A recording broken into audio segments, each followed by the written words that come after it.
Alright guys, may latest news dito sa ating Department of sa DOST. Panoorin po natin severe tropical storm Jenny. Ayan, panoorin po natin ang update ngayong araw na to. Isa bagyon Jenny o lalaki pa hanggang bukas ang papalapit na bagyo. Let's watch this guys and not further ado, let's go.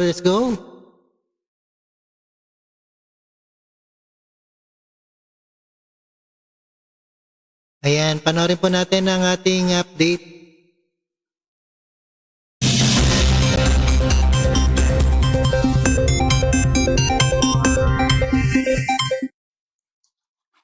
Magandang tanghali, ako po si Benison Estareja at meron tayong update regarding sa ating minomonitor na si Severe Tropical Storm Jenny with international name na Koinu. As of 10 in the morning ay huling namataan ng sentro ni Bagyong Jenny, 790 kilometers silangan ng Tuguegarao City, Cagayan. Taglay na ang hangin ng 85 kilometers per hour malapit dun sa kanyang sentro at may pagbugso hanggang 115 kilometers per hour.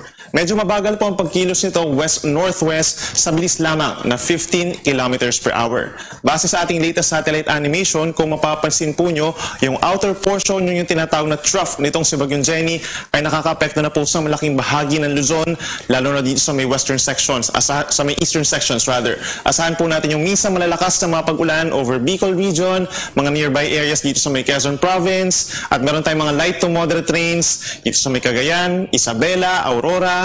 At dito rin po sa may summer provinces, asahan din po yung mga pag-ulan dulot ng outer portion itong si Bagyong Jenny. At meron din tayo paminsan-minsan mga pag-ulan over the western side, kabilang na dyan ang Metro Manila.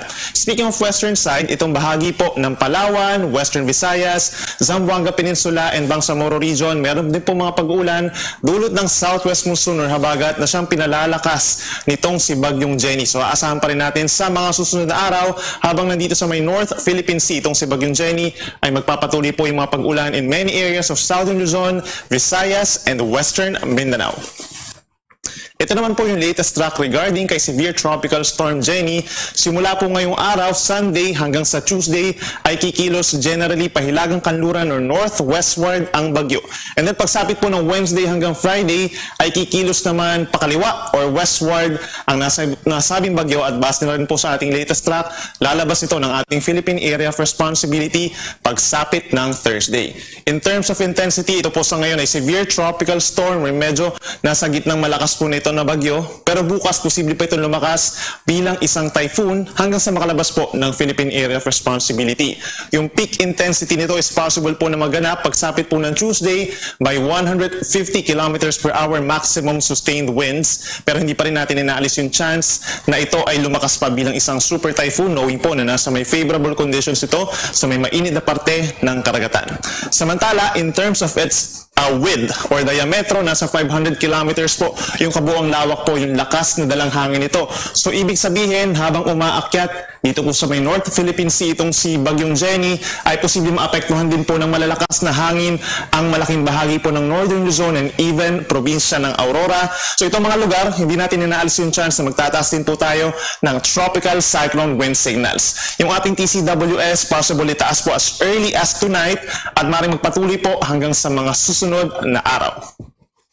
By tomorrow, inaasahan po na nasa may 660 kilometers ito silangan ng Calayan, Cagayan. Lalapit pa rin po ito pagsapit po ng Tuesday, nasa 400 kilometers east of Batanes, at pagsapit naman po ng Wednesday kung saan pinakamalapit itong si Bagyong Jenny sa ating kalupaan, nasa higit 200 kilometers na lamang po ito hilagang silangan ng Itbayat, Batanes. Pagdating po sa mga pag-ulan for the next 3 days, yung mga pag-ulan natin hindi lang dahil kay Bagyong Hana, kundi dahil po sa southwest monsoon, tulad ng pinakita natin kanina sa ating satellite animation. By today, unang araw po ng Oktubre, asahan po natin ang mga pag-ulan sa southern portion of Palawan, malaking bahagi ng Zamboanga Peninsula, Basilan, Sulu at Tawi-Tawi, ang mga pag-ulan po dahil yan sa southwest monsoon or habagat. By tomorrow, pinagsamang epekto na po yung mga magiging pag-ulan natin. Dahil kay Bagyong Jenny ay dito po sa may Batanes, Babuyan Islands, mainland Cagayan, and Isabela.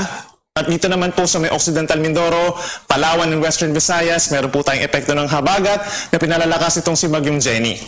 Samantala pagsapit po ng Tuesday, October 3, asahan pa rin ang mga pag-ulan dito sa may Northern Luzon, Batanes and Babuyan Islands, Mainland Cagayan, Isabela, Ilocos Norte, and Apayao.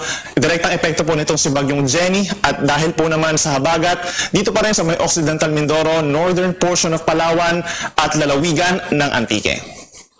Pinag-iingat po natin yung mga nabanggit natin na lugar sa mga posibleng pagbaha, lalo na po sa mga low-lying areas, yung ating pag-apaw ng mga ilog at pagguho ng mga lupa sa ating mga bulubundukin na lugar. At inaasahan din po natin yung mga ganyan senaryo po sa mga susunod na araw since in-expect po natin na magkakaroon tayo ng halos tuloy-tuloy ng mga pag-ulan sa mga susunod na araw. In terms of malalakas po na hangin, asahan din po natin ang gusty conditions dahil po dun sa enhanced southwest monsoon for the next 3 days. And for today and tomorrow, asahan po natin yung mga pabugso-bugsong hangin over Mimaropa and Western Visayas. Then pagsapit po ng Tuesday, patuloy ang mga pabugso-bugsong hangin dito sa Mimaropa, Bicol Region, Western Visayas at malaking bahagi ng Calabarzon. Pero hindi po ito direct effect nitong si Bagyong Jenny, kundi epekto ng habagat na siyang pinalalakas ng bagyo. At pagsapit naman po sa mga matataas na mga alon, sa ngayon wala pa tayong gale warning, pero yung mataas yung chance na magtataas tayo ng mga gale warning o babala ng matataas na alon sa mga susunod po na araw, given na lumalapit sa ating kalupaan itong si Bagyong Jenny. Meron tayong moderate to rough seas over Batanes and northern coast of Cagayan, kabilang ng Babuyan Islands, nasa 2 hanggang 4 na metro po yan simula po bukas at posibleng mas tumaas pa itong mga pag-alon na ito habang lumalapit po yung bagyo. So ang possible nating gale warning is po tomorrow. Maaari po tayo magkaroon ng mga sea travel suspensions, hindi lang doon sa mga small sea vessels o yung ating mga mangisda, kundi maging doon sa mga malalaking sasakyang pandagat once na magtaas na po tayo ng tropical cyclone wind signals. And habang lumalapit itong si Bagyong Jenny, ini-enhance din po ito yung southwest monsoon or habagat. So asahan din po na magiging maalon in many seaboards of Sulu Sea and the West Philippine Sea sa mga susunod po na araw. Kaya naman po inabisuhan natin ang ating mga kababayan po na mag-antabay sa ating mga tropical cyclone bulletins ni Jenny every 6 to 6 hours, and then yung ating weather advisories naman po pagdating doon sa mga malalakas na mga pag-ulan every 12 hours naman po yan. Yung ating mga thunderstorm and rainfall advisories and heavy rainfall warnings makikita po nyo sa ating mga social media accounts, sa ating Twitter, sa ating website, sa ating Facebook pages, at lagi po magantabay. So anytime po ito, walang definite na oras na naglalabas agad tayo ng advisories and warnings the moment na may makita yung makakapal po na ulap na papunta sa inyong lugar. Yan. Alright, napakinggan natin ng DOST. Kaya maganda tayo hanggang bukas, hanggang Martes, ang Bagyong Jenny na paparating na sa Pilipinas. Nasa loob na pala ng Pilipinas. Ayan, papunta na sa iba-ibang lugar. At maraming salamat sa inyong lahat and peace out. Keep safe and healthy sa inyong lahat.